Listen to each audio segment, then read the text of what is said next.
Après des semaines de bombardements massifs, les États-Unis et l'Iran se sont assis à une table de négociation. Un cessez-le-feu a été annoncé. Mais voici ce que peu de gens savent. Cet accord ne résolvait rien. Il masquait simplement les vraies questions. Pour comprendre ce qui s'est réellement passé, nous avons consulté un expert du Moyen-Orient qui a passé 30 ans à étudier cette région. Ce qu'il nous a révélé était troublant. Bienvenue sur Le Pouvoir du Monde. Aujourd'hui, nous plongeons dans ce qu'un expert révèle vraiment. Avant de commencer, abonne-toi à la chaîne, like cette vidéo et active la cloche pour ne rien manquer. L'expert que nous consultons, appelons-le l'analyste, a passé plus de 30 ans à étudier les relations entre les États-Unis, l'Iran et Israël. Il parle le farsi, l'arabe et l'hébreu. Il n'est lié à aucun gouvernement.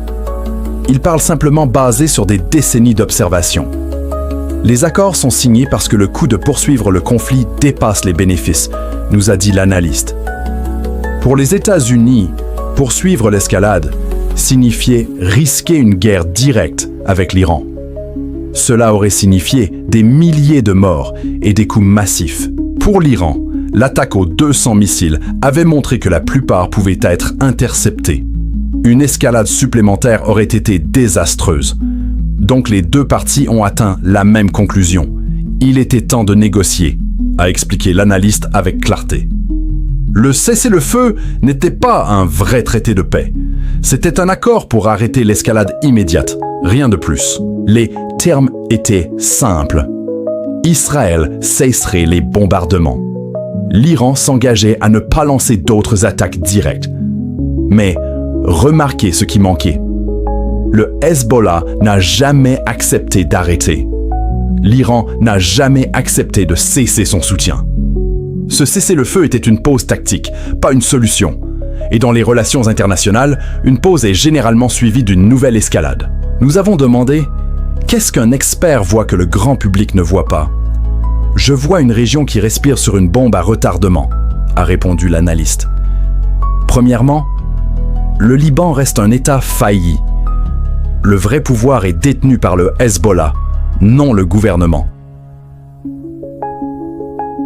Mais, deuxièmement, l'Iran a renforcé sa position.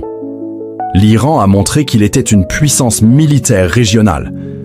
Troisièmement, Israël n'a pas atteint ses objectifs. Israël a lancé une campagne massive, mais le Hezbollah reste là. Ce cessez-le-feu signifie ceci. L'Iran dit au monde « Je suis une puissance dont il faut tenir compte ». Pendant des décennies, le Moyen-Orient a été structuré autour de puissances externes. Mais maintenant, l'Iran demande « Et si le protagoniste était une puissance régionale ?»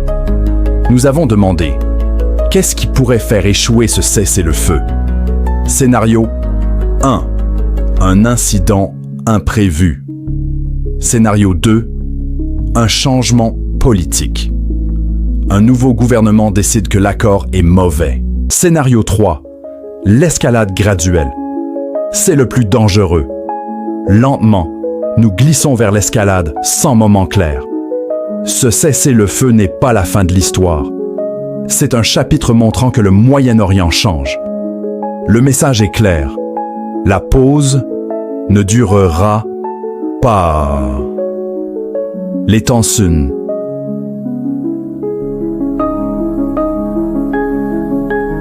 Restent à vif. Merci de nous avoir suivis sur Le Pouvoir du Monde.